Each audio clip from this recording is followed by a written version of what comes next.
Hello, welcome to episode 6 of The Outside Fence. I am your host, Tristan Heffernan. With me, as always, is my Melbourne racing expert, Stewart Bowles-Brown. Bowles, how was the weekend for you this week?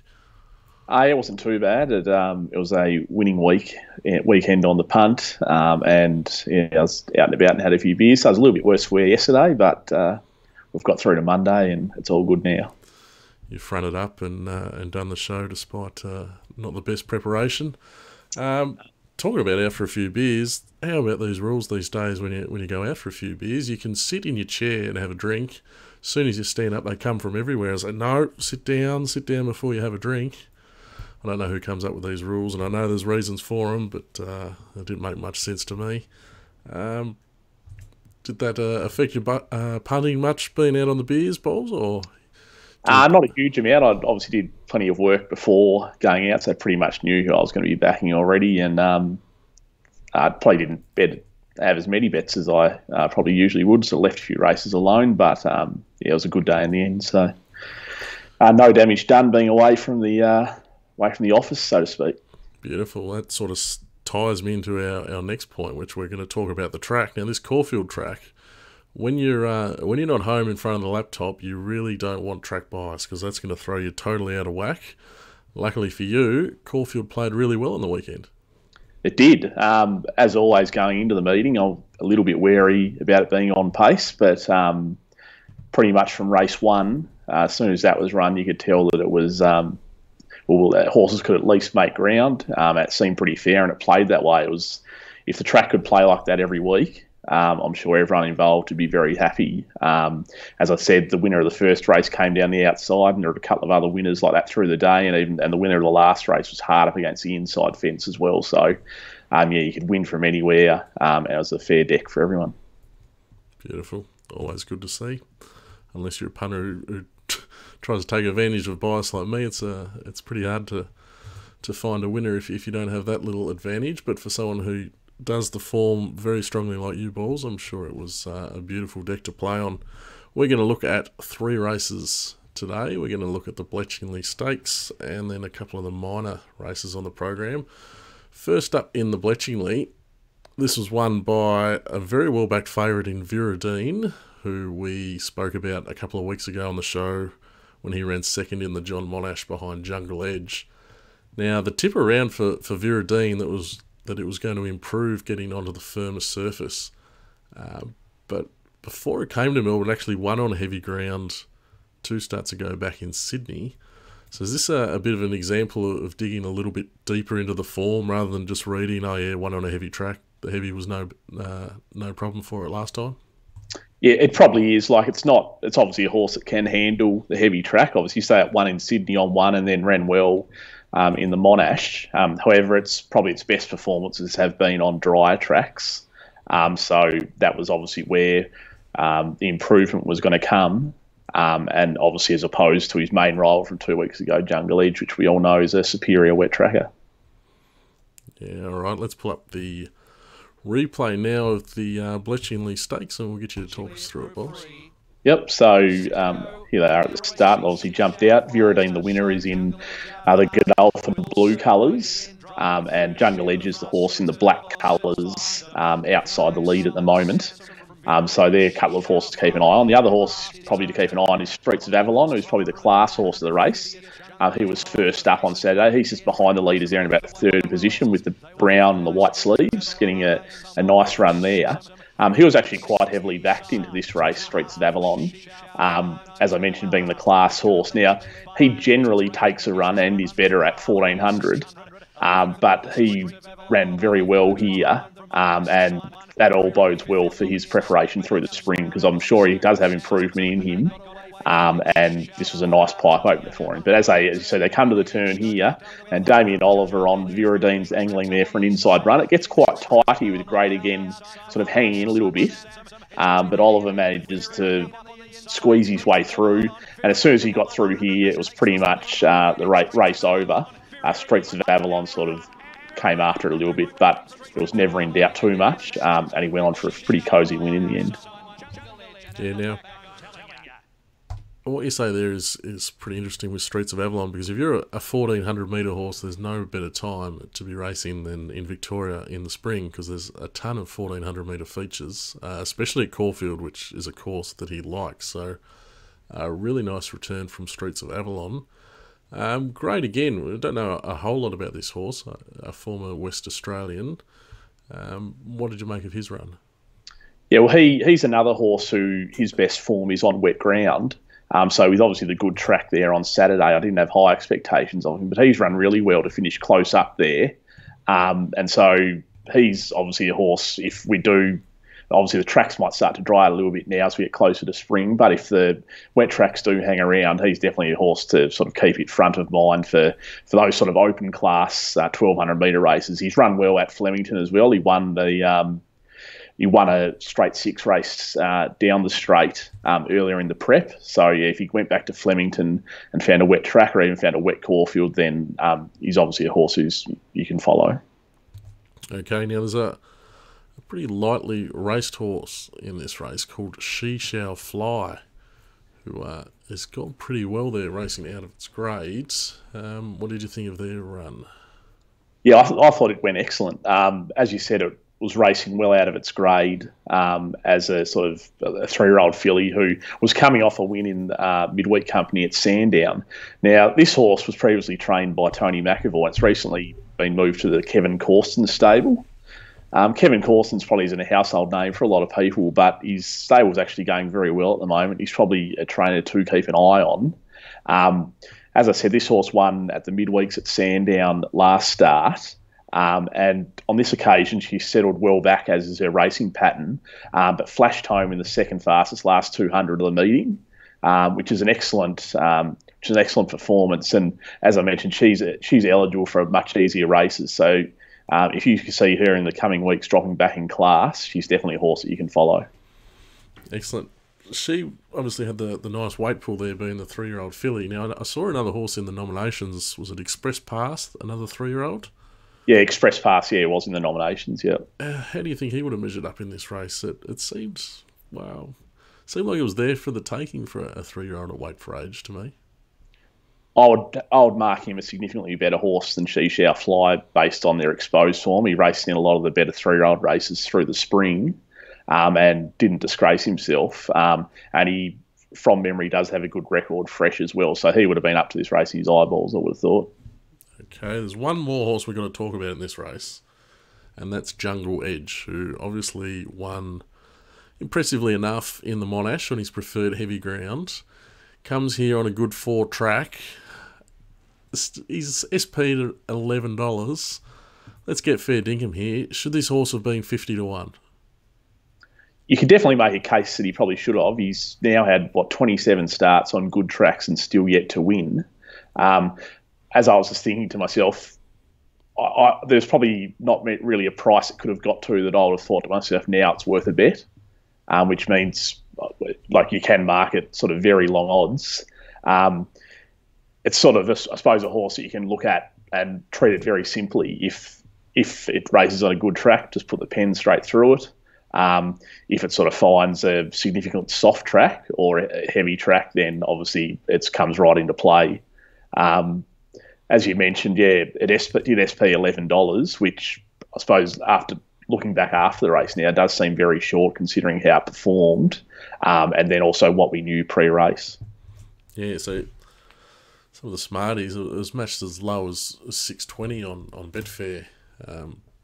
If you were onto this thinking a bit before the market sort of woke up a bit, if Jungle Edge had 3 runs on dry ground coming into this race, you just think his SP would have been just enormous considering his good track form. So is this an example of the SP sort of anchoring the market a bit?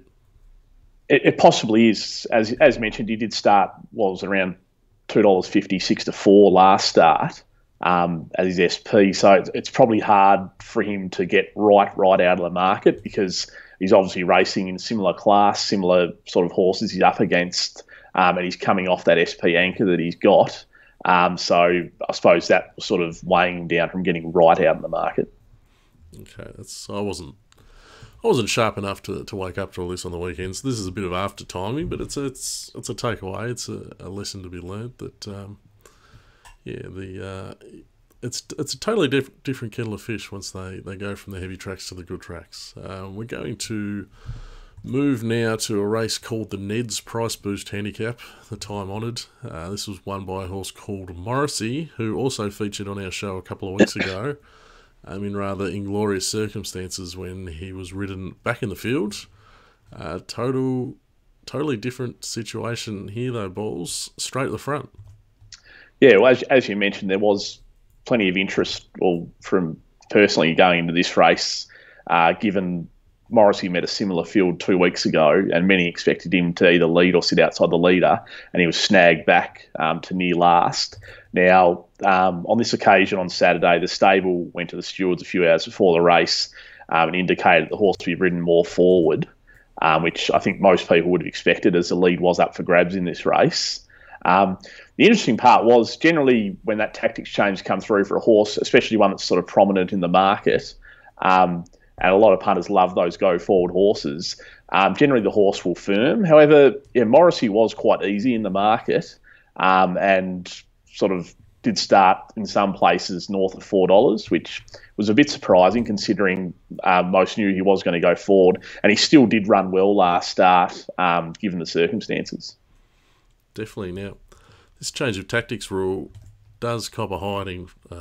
It's very easy to blow up about when it's maybe not declared as often as it should be, and trainers, they don't usually get penalised too badly, if at all, when their horses settle down in a different spot. But this is definitely a case in where it's worked.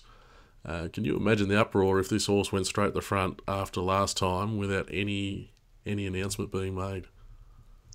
Yeah, well, that definitely would have caused an uproar amongst punters because, as you said, it would have sort of turned into a guessing game, I suppose, and most would have assumed, well, we went back last start, your tactics effectively, there's no notification that they're changing, and it was drawn wide again, so it was easy to think without the tactics change that the horse would go back again.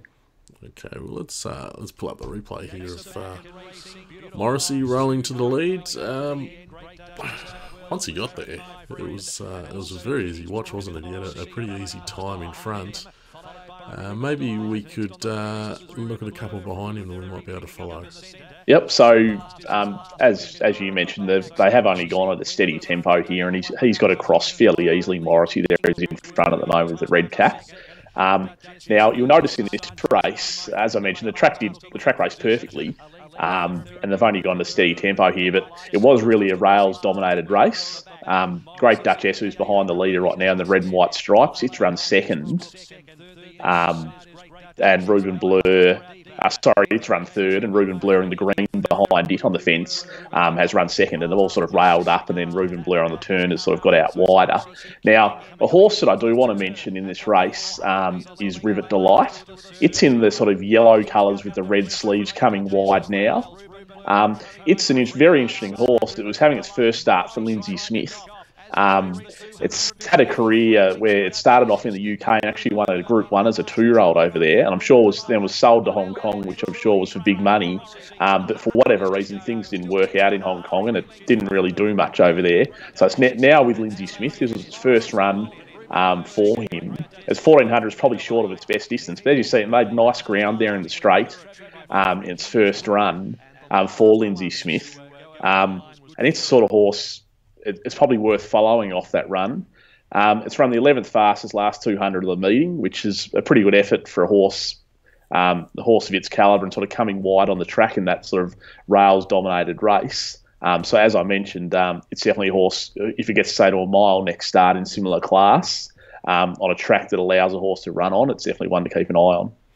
Yeah, that's always a really good line to take in these races when they're dominated by horses racing on the fence and up on the speed, and then you can see one not against the pattern of racing on the day, but against the pattern of the race making ground like that. I agree with that. That's definitely a horse to follow. Rivet Delight. There's a bit of jungle edge here with Travie, my friend, who was well backed and won a couple of weeks ago on wet ground. Onto the firm track, didn't quite perform so well there. No, it's not. I suppose it's definitely prefers a wet track. It's not as pronounced. I suppose it's no good on the dry as Jungle Edge is, but you definitely want a wet track for Trapping My Friend. As I said, it was very surprising that it was so firm in the market, coming off a win in a similar race to this, but that was on his preferred heavy ground. Now, he didn't have the best of runs behind the speed. He sort of, once Morrissy found the front, he sort of pulled up a little bit, and there was a bit of a chain reaction back in the field, and Trapping My Friend sort of felt the brunt of that a bit. So I suppose you can forgive him a little bit for the poor run, plus obviously being on dry track, but he's sort of also in the coming weeks, if you saw him again on a heavy track, personally I'd have no issues in backing him again, obviously pending if he finds the right race. Okay, excellent. We won't totally put him in the bin. Travie, my friend. We're going to get on to our third race now. This is the Neds Benchmark 78, another inspiring race name. This is won by a horse that I've never heard of, but that's nothing to be sneezed at because this was its first run from England, Skyman. The main talking point of the race outside of the winner, though, was Tavidance. So I'm going to pull up the replay. Watch out for Tavidance. We talked about him on the show a couple of weeks ago. He's in the Mick Price colours, the dark blue and the white. Draws wide and he goes back at the start here. Now, this is basically considered unbeatable if you listen to a lot of punters pre-race here on Saturday, but he had the job cut out for him from there, Balls. Yep. Yeah, he certainly did. Like, as you mentioned on the show a couple of weeks ago, I was quite keen on this horse out of its last run. It was a very impressive win over the 1400 at Caulfield. Now, purely on the field it met on Saturday, I was quite confident it was the best horse in the race, but my big worry was the map from that gate. I did hear an interview with Mick Price prior to the race, I think the day before, talking about how I didn't want to be aggressive on the horse early, which sort of set off a couple of alarm bells for me. And I actually expected the horse would drift due to those comments and the likely map that could get caught wide. But the horse was very firm and started like a odds-on favourite in the end. Now, as you can see, it sort of had not a bad run to this point. It's 3 deep with cover there, sort of cruising into the race. Now, this is where the race really livens up here. Tavidance and No Say In It, who's drawn inside it, really take off early, and there's a line of 5 here.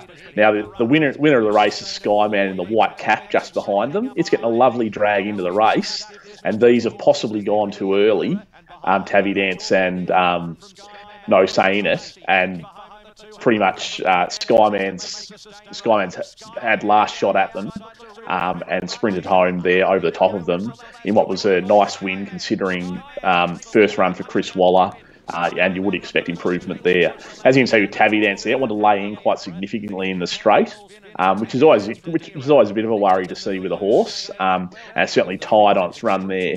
Now, I wouldn't totally sack the horse based on that run. It looks a bit poor to the eye, but it has sort of run the fastest section was the race between the 800 and 200, and that might have been enough to sort of gas it that last bit. It sort of had to make that long, wide run into the race. And even though it looked to be travelling quite well, it would have been obviously exerting itself a fair bit. So if it found a similar race in, say, a couple of weeks' time, and I suppose was going to have a more kinder run, I wouldn't be against backing it again. Obviously, it's going to have that really short SP anchor on it. And the other little query would be, it's a horse that's had issues throughout its career, and now it's had 3 runs this prep. So its next run will be its 4th run this prep. So it's never got that deep into a prep before. So it's maybe just something to keep an eye out for, particularly with its next run. I suppose after its next run, we're going to know a hell of a lot more about this horse. Geez, you're not making much of a case for me to be diving into the 5-2 or whatever we're going to look at next time there, Balls. There's a bit of to be wary of there with Tavidance, but well, I definitely wouldn't be writing it off long term on that race. I don't like when they lay in like that. It can mean there's something wrong. But let's talk about the winner, Skyman. What do we think of the opposition that he's made look second rate, to be honest, for a horse that was nowhere to be seen in the betting at its first run in Australia? Yeah, It wasn't the worst for it. It was sort of the low grade race of the day, like benchmark 78. It wasn't the worst benchmark 78 I've seen on a Saturday. Like there were a couple of promising types in it. Now I'd just be a little bit. I'm sure the horse as well. Its form in the UK is over a bit longer, so I'm sure it can get longer distances and might be better there. I'd just be a tiny bit wary of getting too excited about it this stage, purely because it had that lovely drag into the race, and plus there were a couple of very unlucky runners in the race when. Those horses out wide took off. A few on the inside were sort of getting held up and had no momentum. And plus, when Tavidance wanted to hang in the straight, that didn't do a couple any favours either. Okay, well, I might just pull up the replay again, and we can talk about these two in particular who were unlucky. Yeah, maybe if you can point them out here for us to have a watch. So, yeah, the first one's Battle Talk, which is there in the yellow colours in 4th position. With the black sash. And then the other one is De Niro, which is currently 3-back defence in the yellow colours, ridden by Craig Williams. Now, Battle Talk, it's had now 3 runs in. Its last start was another good performance, sitting wide in the race that Travie, my friend, won a couple of weeks ago. So he's sort of back in form. He's a horse I'm pretty sure, I'm just going by the gear changes he's had over his career, I'm assuming he's got issues with his feet because he's regularly wearing the bar plates and they're coming on and off and other sort of issues with his feet. So he seems to race okay in the bar plates, so I wouldn't let that scare you off if you see them on the horse. We'll just worry about the concussions, will we, if they ever come on? And then the other horse, De Niro, I mentioned there, he was a very impressive winner at the Sandown midweeks the start before. He's pretty much a lightly raced horse. But as you'll see here, they've all taken off, and Battle Talk and De Niro are both getting held up while the other horses had the momentum out wide. And you'll especially see with Battle Talk, it had to ease here and then come right to the outside. And whereas you'll see with De Niro, he never ever gets a crack at them. Craig Williams is just holding him together in behind horses, never gets a shot. But Battle Talk here finishes off nicely. It's sort of, you could make some kind of argument it maybe should have won the race the way it finished off there. If you swap the runs with the winner, it probably does beat it home as well. Yeah, I did see that win of De Niro actually in the midweeks, and that was just came from basically an unwinnable spot, and like you say, he was never let go there. So yeah, I'm happy to follow along with those two with you there, Balls. How were the figures, Skyman? Anything on the clock? They weren't anything special. They went at above average speed here, so I suppose the sectionals home were never going to be lightning, and it was a race over the mile. His last 200 is about the 25th best of the meeting, and sort of the race sort of rated just okay. Okay. I won't get too carried away, Skyman, but to the eye, that was very impressive. So at least they've got something to work with there. That's the 3 replays we're going to do on this show, Balls, but I want to have a talk about this horse in the last, Mystery Shot, who we've spoken about a fair bit on this show, actually. And he was heavily backed. He ended up starting at about $1.60. He came back to set weights and penalties, so he's beautifully into the weights, mapped perfectly, and despite a few little worries in the run, he was too good again. He was, as you mentioned, the worries in the run. It was a very messy race. Like on paper, there was no real leaders in the race. It was sort of a bit up in the air what would happen, and it sort of worked out that way. They went quite slow, and it actually found the front, and then had a bit of company when Damien Oliver went up there on Wicklow Town, but there was no real pressure on him. So once again, he's done nothing sort of dazzling on the clock or anything like that. Obviously, the slow tempo race sort of doesn't help him there. He still hasn't sort of scorched home in any sort of special sectionals at all. But I suppose the thing with this horse is he's won 5 from 5 now, and prior to his last start, like he's not really putting a hole in many fields. So I think he's just doing what he needs to do, and you can tell this horse is sort of a real winner, and there's no real bottom to him at the moment. Because I suppose he hasn't been totally challenged yet. But I know he's going for a short break now and then possibly coming back through the spring. So obviously if he comes back through the spring, he's going to face better horses there, and will obviously face a decent challenge. Beautiful. Did I hear All-Star Mile being talked about with this horse? Yeah, possibly, but that's, I suppose, a long way off. And I I suppose it gets to the stage where any horse who does anything, they get spoken about in the All-Star Mile capabilities. Yeah, that's the one that they love to push, the Everest in the All-Star Mile. One further thing I will say about Mystery Shot is, while visually to the eye it didn't look sort of anything special, I suppose, he did run the fastest last 200 of the race, which you don't see too often with a leader in a race. That probably shows sort of how strong he was through the line and sort of how much he was holding his opposition as well. Okay, yeah, he did. He did have a pretty good grip on him in that first half of the race, didn't he? It was a little bit hairy, but yeah, he knew what he had underneath him. Thank you, Balls. That wraps up our review of Caulfield. Now, we've got one question this week. Thank you to Kane with a C. This isn't about Caulfield. This is about racing in Sydney. Balls, did you happen to... Well, I'm sure you've seen it because it's been all over social media and opinions are flying in from some and some are staying well clear of it in other sections of the media. Hugh Bowman was involved in an absolutely awful fall which saw Adkins end up in hospital. I forget his first name. Is it Andrew? Andrew Adkins, Andrew Adkins, yeah. Just sickening stuff to watch. What are your thoughts on the whole situation, Bobs? Yeah, well, watching the race live on Saturday, it was very scary when you saw what happened to Andrew Adkins. Like it looked like it could have been almost worst case scenario, but thankfully it wasn't. But he obviously he's got significant injuries at the moment. I'm assuming he's going to be out of the saddle for a long while. Now, as you mentioned, there's been plenty of talk about the suspensions for Bowman, what should happen, all that kind of stuff. I may as well throw my hat in the ring because everyone else has, or bar some media people who don't want to touch it. But as far as the suspension goes, I'd be thinking it's somewhere in the realm of how long Adkins is going to be out for. Seems reasonable to me. Now, the thing you've got to take into account, I suppose, we're sort of in the middle of the racing.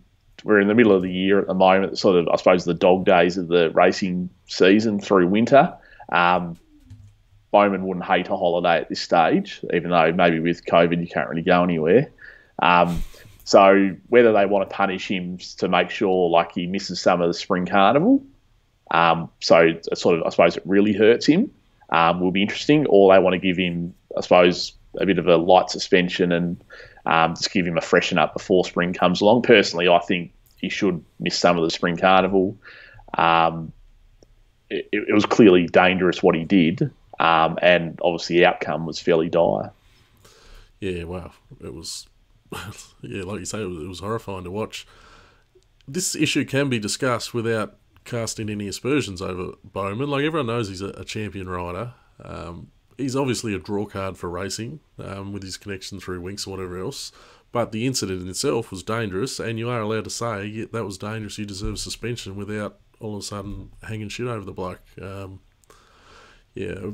Social media's gone a bit over the top, but from both angles too. Like, people have been saying that he deserves a suspension, and people are saying, oh, well, you've got to look after Hugh Bowman as well. He'd be feeling bad, which obviously he will, but that sort of riding, it's got to be stamped out. It's so dangerous, and you've really got to feel for Adkins, who's there in hospital, and you've got to feel for Danny Williams, who was only just talking up that 2-year-old of his Hot and Hazy as his best horse in 15 years, and then he doesn't get to bring it home from the track, which is just absolutely heartbreaking for Williams. So it's just it's not a situation with any winners, unfortunately, but it is a massive talking point. It led the news on Channel 9. It's got to be discussed, and it's just reality. So thank you, Kane with a C, for sending that one in. That's the only viewer question this week. I think Joe and a couple of the mates on Twitter might have had the weekend off. Maybe they've had the weekend on and that was the problem. But thank you once again to everyone who gets involved. That's going to take us through to takeaway of the week. Balls, have you got something for us this week? Yeah, the KFC I had yesterday was pretty good, the way I was feeling. But what's the go-to? It's the old Zinger box I went with this time. Wings or chicken? Wings. Fair enough. I can't believe it's taken us that long to get to some takeaway of the week, but take it away. So, yeah, on to more serious matters. As sort of mentioned a few times today, they raced on a good track at Caulfield on Saturday, and as we mentioned last week, the lead-in meeting for this meeting was going to be that Caulfield meeting 2 weeks ago that was run on a heavy track. Now, there were 6 winners from that heavy track meeting that were racing on Saturday, and only one of them, which was Mystery Shot, managed to win. And bar Jungle Edge, they were all pretty hard in the market and given great chances. Now, as I mentioned, using that meeting sort of from 2 weeks ago as your absolute guide for this meeting is sort of fraught with danger a bit, as you're not really comparing apples with apples, you're comparing one heavy track meeting into one good track meeting. So obviously that's going to suit different types of horses, and there's a big difference between how a horse can perform on a heavy track compared to a good track. So it's just something when you're doing the form to make sure you're aware of, and not sort of using heavy track performances into horses' runs on good tracks. Obviously, if Saturday's track had been heavy, then it would have been a great guide for us, and we could have pretty much gone straight off what happened on that day, as the conditions would be similar. It is something hard to get your head around, isn't it? When you're going through the form and you're looking and say, this horse beat all these horses last time. How long can I mark it? How long can we get it? Jungle Edge was the obvious example, but our Campana was one horse. But it and Miss Iano both finished down the track. We've obviously talked about Travie, my friend. It's very hard to get your head around, but it's got to be done. I think that's the most important part to, as you say, get your head around that sort of thing, is make sure you build a profile on these horses, just so you know what they're like, what their sort of, I suppose, strengths and weaknesses are, and so you know when the conditions you're given on the day, you know what sort of you can expect from each horse and what sort of suits them and what doesn't. Definitely good advice, thank you. A bit similar for me actually, betting here in Tassie. We went from the much publicised Elwick track at the moment, where riders are getting hit with plates of turf the size of bowling balls, and then going to what is the best surface in the country up in Devonport on the Tapeta, which once again raced superbly on Sunday. Horses could win from everywhere. It's another thing to the same sort of situation as going from the heavy to the good tracks, and I have found that can be the opportunity for the market to get things wrong rather than when they're comparing races under similar conditions. So I see that as an opportunity there. We just got to keep our wits about us. Thank you, Balls. My takeaway this week is it's regarding trying to avoid falling into the horse that everyone in the world seems to be tipping. There's always a couple each week. Caulfield, for example, we had Tavidance. We had Mystery Shot, so obviously Mystery Shot won. Maybe, like you said, Balls, you were against Tavidance from the gate. If you've got a reason that you're against these horses, you hear everyone else in the world tipping them and, oh, this is a moral, this is a certainty, blah, blah, blah. When these horses win and you've stayed out because you thought, oh, they might be under the odds, or there's a reason why you think they won't win, and then they come out and bolt in, it can be pretty flattening, and you start wondering, everyone else in the world has nailed this one and I've missed something that's so obvious, and it can get you down if you let it. But the worst thing it could do is next time the same situation comes around, you think, oh, I've got my reasons, I'm against this one, and everyone in the world's tipping it, oh, it must be a moral, I'll jump in with everyone, and there it gets beaten. That's when it really does your head in. So my takeaway, it's happened a couple of times to me personally. There's been a debutante down here that everyone was tipping, ended up getting beat because it was a race greenly. If it went straight, it probably would have won, but you don't get paid unless they win. It was another one that didn't have the greatest barrier and sort of ended up in a tricky spot and ends up getting beat. It's just important to keep in mind the difference in these horses. We're not talking horses that are lengths and lengths and lengths better than their opposition. They might be 1, 2, 3 lengths, luck in running, tempo, all this stuff plays such a part that it's important just not to fall in all the spruiks if you have your reasons that you didn't like this horse in the first place. I think you've just got to you've got to stick to your own process. Clearly, you've got to take the tip on board. You've got to take any market push on board and incorporate that into what you're thinking, because the market is very good these days, and that information is very valuable. But don't be scared to go against the market, and don't feel too bad if the one that everyone's tipping wins, because it doesn't always happen. And if you're going to make it long term, you've got to be able to stick with your own judgment. So that's my takeaway of the week. And maybe I was just happy that I didn't fall into a couple on the weekend, but I also would have liked to fall into Mystery Shot a bit more too. So there's always another race, and you're never going to be as far behind everyone as what you think you are when they win. How do you go copping a tip, Balls? I suppose it depends what it's coming from, or how much trust you've got in the person. But yeah, generally, if it's your brothers, uncles, next door neighbours, owns 2% of some horse and it's going to be a champion, you're a bit wary of diving in.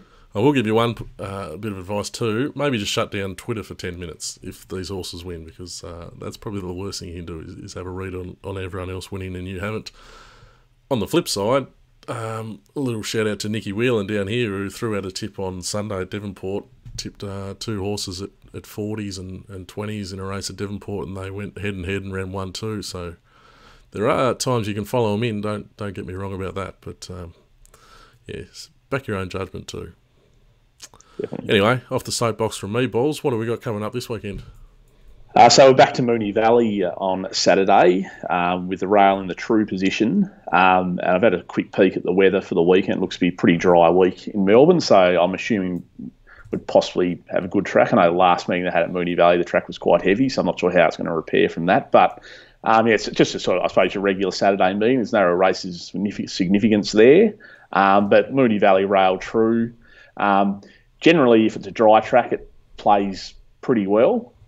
If the sting's out, you probably lean towards swoopers as the day goes on. But as always, I suppose with Moonee Valley, if it's a bit dry, I'd just be a bit wary that it might be on pace. Obviously, keep an eye on that in the early races, and then I suppose you can build a more confident decision on how the track's playing after that. Beautiful. That was going to be my question on the rail at Moonee Valley, and you're all over it. So good advice to try and find a winner. Thank you for your time again, Balls. Very informative as always. Thanks to everyone for watching. Check out teachmehorsracing.com. Go and have a look there if you want to try and improve your punting even further. Give us a like or a subscribe on YouTube. Bit of love on Twitter never goes astray. On that note, thanks, Balls. We will see you next week. Thanks, Hef. Cheers. See you later.